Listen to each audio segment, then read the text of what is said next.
Facebook fam, how you doing? Happy almost Friday. I'm so excited. It's the weekend. We made it through one more work week.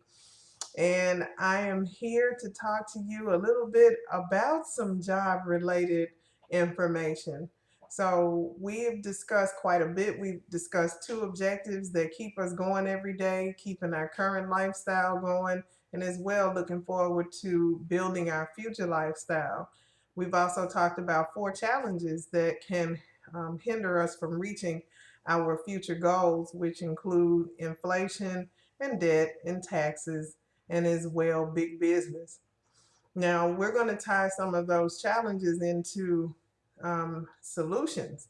How are we going to overcome the challenges that are ultimately robbing us of our financial freedom in the current and as well in the future?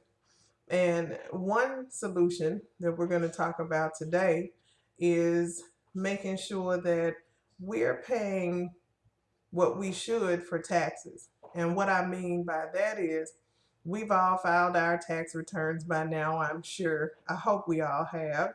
And basically, a smart financial step is to always revisit your W 4. W 4, yes.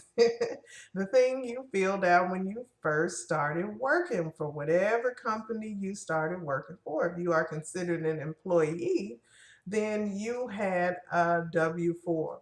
And let me make sure, let me look this up. I just want to make sure I'm right. The W 4 is called the Employees Withholding Allowance Certificate. Yes, it is. And before we get started into any of this, because now we're getting into taxes and we're getting into some more detailed information, I do want to make a public service announcement once again. I am not, and I repeat, I am not portraying to be a financial advisor. What I am is a common, everyday working single mother of two beautiful girls. And I've learned through errors in my life how to um, be more responsible with my money and with my finances. It took for me to go through some of the hardships and struggles of living paycheck to paycheck, paying too much in taxes, also getting into debt to really understand that there's a whole world outside of the struggles that I put myself through. So, what I chose to do was take the opportunity and share this information with you so that maybe I could help you all in some of the things that we've shared together and some of the struggles that we've shared. Not here to put anybody on blast about their financial situations, but instead just give you an avenue or some ideas or just enlightening you on how things can be possibly better with just a little bit of discipline and determination. So, with that being said, let's move forward. So, we were talking about this W 4 form, right? The W 4 form um, actually is a whole sheet of paper, and the certificate is like that, right? Compared to the whole sheet of paper. The rest of the paper or the rest of that form are worksheets. You have several. I don't know if you all have ever looked on the back of the W 4 form. If not, you definitely will have an opportunity, or you should. You can go to irs.gov, you can pull up the form. They even have a withholding calculator that helps you to determine whether you're getting the most for your money. Basic. What I mean by that is, I don't know. I know when I first started working, all I knew was 0 and 1 to put on my W 4 form. If you put 0, you get the most back at the end of the year. That's all I was ever taught.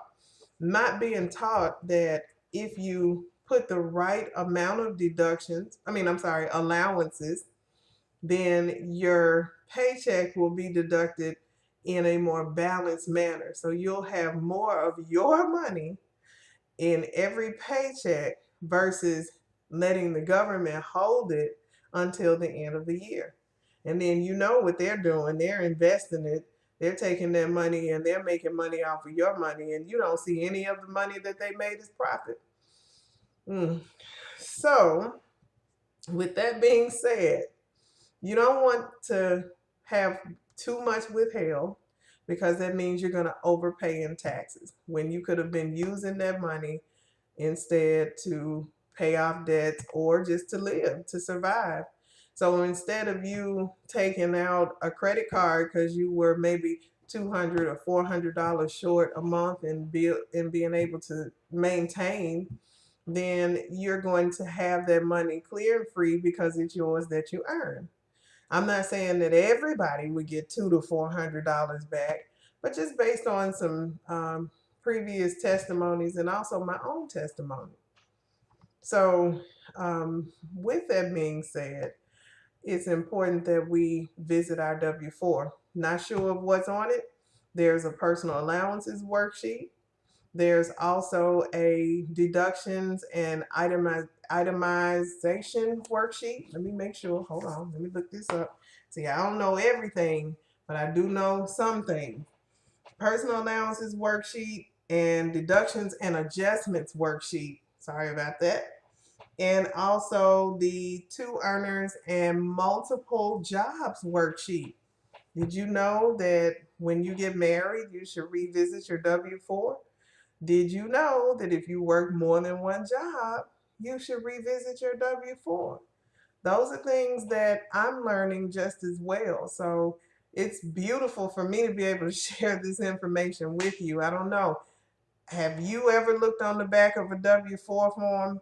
I know I didn't before recently. So, hey, it prides me to be able to tell you about it.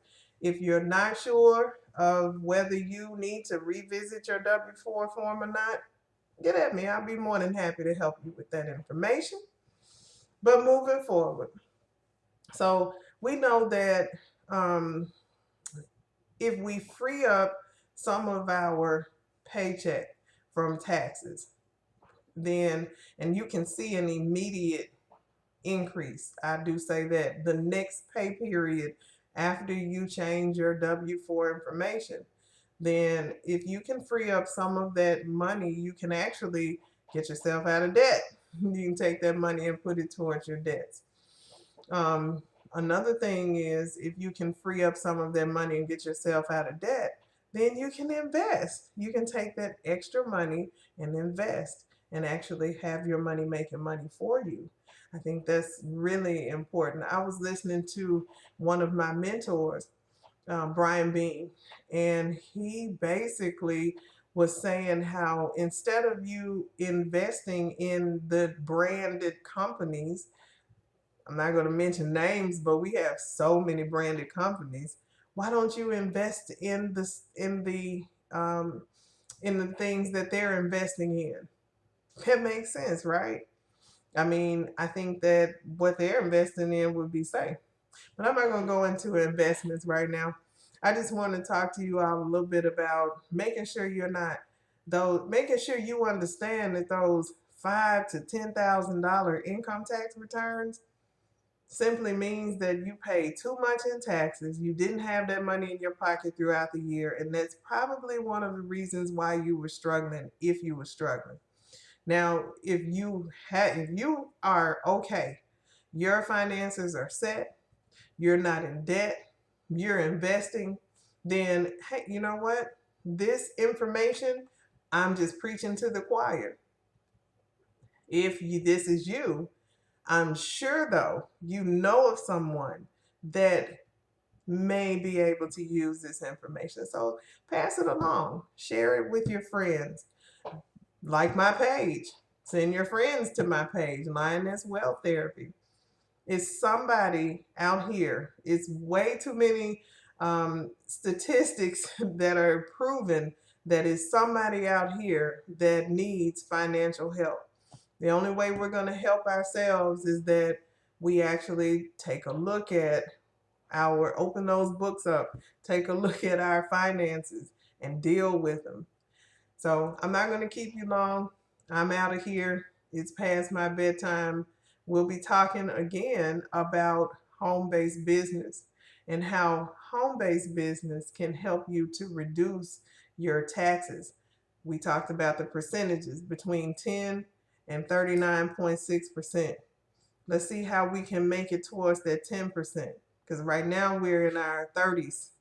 Every last one of us, if we're working in on a job, we're paying pretty high income taxes. So let's talk about how we can lower that tax and use that W-4 to lower that tax. I look forward to speaking with you. Please feel free to comment below or inbox me, and we will talk soon.